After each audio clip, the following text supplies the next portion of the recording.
Welcome back, you guys. Your boy CK. Now, week 3 was kind of crazy, okay? There are 2 guys that broke records. There's some teams that are playing very uncharacteristically, if that is a word. My own life is hectic. You know, I spent the last few days moving. I still haven't even gotten close to finishing unpacking, but I had to get this video out to you guys because I'm trying to drop it every single Tuesday, and you guys keep showing love with the likes. So as long as we keep reaching that goal, we will keep this series going. If you want to get your account grinded all the way to the max level, or if you want players, you want coins, you want training, you know where to go, man. MUTreserve.com. Use my code CK for 15% off your order, and I promise you'll be rich one day. The GOAT was the second highest fantasy producing quarterback in week number 3 with 32.68 fantasy points. Now, he only had 1 touchdown through the air. He did rush for 1, and he had 432 yards. So all that combined gave him the second highest fantasy score. Third highest was the guy that beat him, Matthew freaking Stafford. That Rams team, I was going to say their offense, but their entire team is looking amazing. They got to be the best squad in the league. Stafford's having a phenomenal season so far.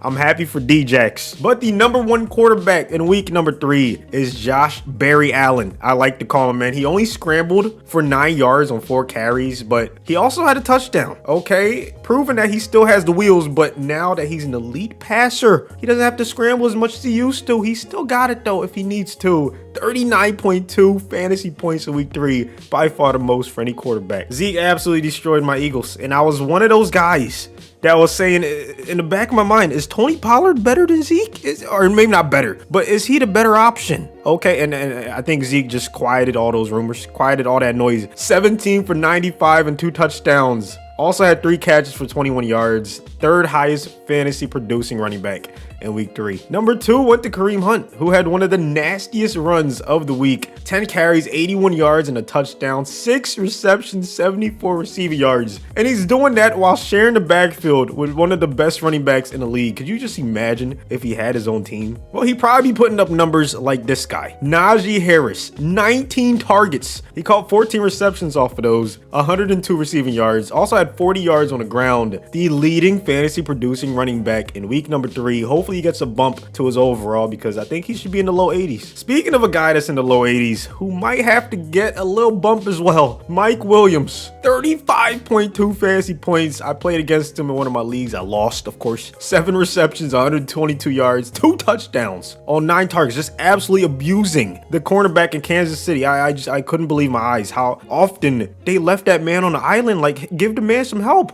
You can't cover Mike Williams one-on-one. And you have no choice but to cover this guy one-on-one because you have Diggs on the other side of him. Emmanuel Sanders out there in Buffalo. 5 receptions, 94 yards, 2 touchdowns. Had the 5th most fantasy points for any wide receiver in week number 3. 4th most went to a Minnesota Viking, Justin Jefferson, helping his team get their first W of the season. 9 receptions, 118 yards, and a touchdown for the 4th most fantasy points by a wide receiver in week number 3. 3rd most was Cooper Kupp, who we might have to start having a discussion. Is this man top 10? I know it's only 3 games, but he's been doing this for years. And now he's just being even more consistent, okay? 9 for 96 and 2 touchdowns. It doesn't matter who he's up against. He just always produces, man. This dude is incredible. And then the 2nd most fantasy points in week number 3 went to someone who might be the best wide receiver in the NFL, Devontae Adams. 12 for 132 and 1 touchdown. On that last drive, I was wondering why they didn't double or triple team him, but I feel like even if they did, he would have found a way to get open and catch the ball. That's how good he is. Now at tight end, Tyler Conklin from the Vikings had the 2nd most fantasy points by tight end, 7 for 70 and a touchdown to give him 20 fantasy points. And then Dalton Schultz destroyed my Eagles. I don't know why we can't guard tight ends. 6 for 80 and 2 touchdowns for 26 fantasy points, by far the most. Honorable mentions at the tight end position, Travis Kelce, Gesicki, Mark Andrews, and then George Kittle rounding out the top 6. Wide receiver honorable mentions, DK Metcalf, Deshaun Action Jackson, finally having himself a game, Brandon Cooks, DJ Moore, and Jamar Chase, who quietly has a touchdown in every single game so far. Running back honorable mentions, James Robinson, Peyton Barber, Alexander Madison stepping up in Dalvin Cook's absence, DeAndre Swift, Austin Eckler, and Derrick Henry, who's on pace to break the rushing record. And then quarterback honorable mentions, Justin Herbert, big win over the Chiefs, and Patrick Mahomes, Sam Darnold, Kirk Cousins, and Derek Carr, who's quietly having a phenomenal season. Now, the way we do the offensive line every week is we take the number 1 fantasy running back from that week's offensive line and we put it on a team. So we have the Pittsburgh Steelers. All I heard in the offseason was, oh, they lost Villanueva, Pouncey's gone, they're starting too many young guys, they're not going to be good on the O-line. But look at what happened behind them, man. You know, Najee couldn't have done it alone. So we have all of them here. And I'm be honest, in Madden, it's not looking so hot. So I don't know if we'll be able to overcome 360s starting on the O-line. But now, as you can see, we are on the New Orleans Saints defense. They had 19 points, one more than the Browns did in week number 3. So it was close, but they did just enough, man. 2 sacks, 3 interceptions, a touchdown, and a block against the New England Patriots, a team that we usually see their defense close to the top of the fantasy leaderboards. But yeah, man, New Orleans got it done. A lot of studs on his defense. Hopefully they can carry us to a championship, but if not, maybe this guy can. Okay, Justin Tucker kicked the longest field goal in NFL history, 66 yards on Sunday to give the Baltimore Ravens the W. And I also had to get this guy, Jamal Agnew, the kick 6 from 109 yards out. Unbelievable. Ties the record for the longest touchdown in NFL history. So he's going to be the kick returner. Right now, this team is 3-3, playing against the Tampa Bay Buccaneers in a huge game. Now, we did take their quarterback, so at least we got that going for us. You know, we don't have to deal with Brady, but the Bucs still have a phenomenal roster. Let's not forget about it. But even though they have a nasty roster, they still could not find a way to beat the Rams, who are looking like, you know, one of the best, if not the best team in the league. Top to bottom, they're just, you know, firing on all cylinders. I'm happy for them, man. They deserve it. Let's see if Donald can maybe get his first ring. I know it's early. Only 3 games, and look at Cameron Jordan, one of the best D linemen in the league, getting the INT. That's what his defense did, man. They're forcing turnovers, helping out their offense, you know, getting the ball back. So let's see if we can put some points on the board. Oh God, I forgot I'm using Brady. I can't really scramble. These are guys that literally practice against them all the time, so I think they know his tendencies.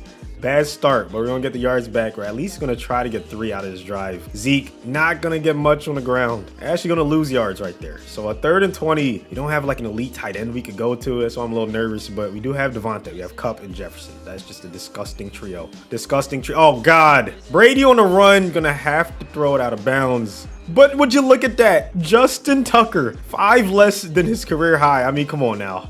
Come on. Would any other kicker be even asked? Would the coach even suggest for you to kick it? Like, there's no wind help, so I don't think we're gonna make it. But you never know. That's literally perfect. It's Justin Tucker. Let's go. The GOAT. I know I throw around the word GOAT a lot, you know, but I actually mean it when I talk about Justin Tucker. Before Sunday, he already had the highest field goal percentage in NFL history. Like, he was already the most accurate, and now you're telling me he has the biggest leg too? Like, what else do you need? He's the best kicker of all time that I've ever seen. But you also got to feel bad for the Lions. They might be the best 0-3 team. If not, you guys let me know who is, because they could have easily won against the Ravens on Sunday. They lost to the Packers, who are one of the best teams in the league. Week 1 was an anomaly. Like Aaron Rodgers says, I told y'all to just relax. That's still my pick to win the Super Bowl. But yeah, and then they lost to the Niners, another playoff team. So 3 playoff teams, and 2 of the losses were really close. Hopefully that guy comes back healthy soon. Antonio Brown, definitely miss seeing him out there, man. But you know, the Colts, another 0-3 team that is not as bad as the record. The Jaguars are shooting themselves in the foot. You know, if they can take care of the ball, then they might be able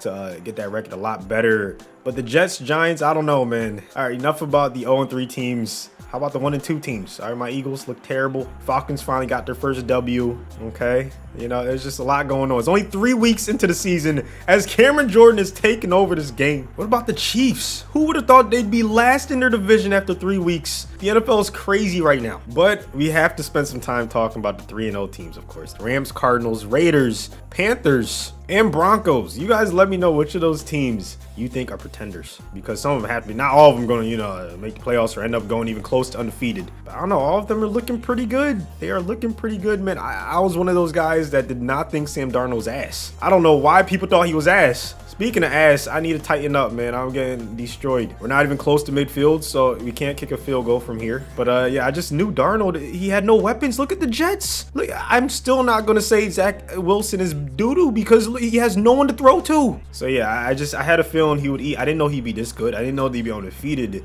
but I had a feeling he'd be much better with all the weapons he has now in Carolina. Broncos looking really nice. Picked up Tim Patrick, one of my leagues. You know what I'm saying? He had himself a nice week. Teddy B doing his thing out there in Denver. And then Kyler Murray. I picked him to win MVP before the season started as we get the nice tackle on third down. Low scoring game so far. Yeah, Murray doing everything we expected from him and then some. All right. You also got to talk about the Raiders. What they're doing is unbelievable. Okay. Respect where it's due. No one thought they'd be this good. But I can't say the same for the Rams. All right. A lot of people thought they would be this good. The fashion in which they beat the Buccaneers, defending Super Bowl champs. I mean, that was just impressive. It's man coverage too. Why would you go to man coverage? Justin Jefferson on a safety. Say goodbye. They're gonna take their 3 and try to get the onsides. Here it is. Can they get it? No, they cannot. Mike Williams with some of the best hands that you're gonna see, man. We're gonna walk away with the W. So they end up going 11-6 and winning their division. Here's a broader look at the schedule. All the teams they took L's to. Some of them kind of surprising. The Eagles, the Cowboys. I think they lost to the Giants early on the season. NFC East must have just had their number. Offense was 8th in the NFL. I thought they'd do pretty well, even with that offensive line.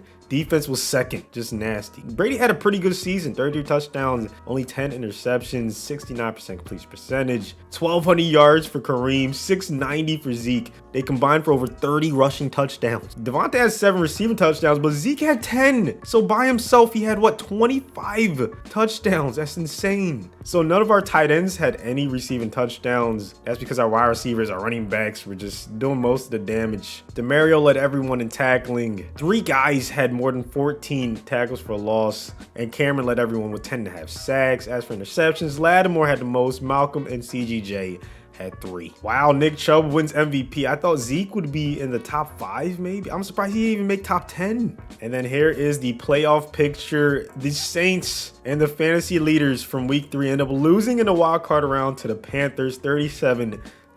So no Super Bowl in this video, but I think in every week the team has at least made the playoffs. So, you know, that's something to hold our hats on, man. Hopefully you guys enjoyed this video. Let's reach the like goal to keep this series going, man. Thanks for all the support lately. Truly appreciate it. Nobody's safe.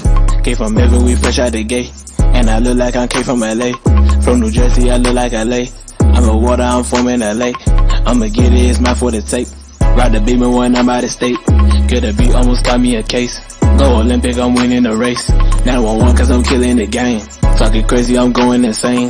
Shifting gears and I'm switching the lane.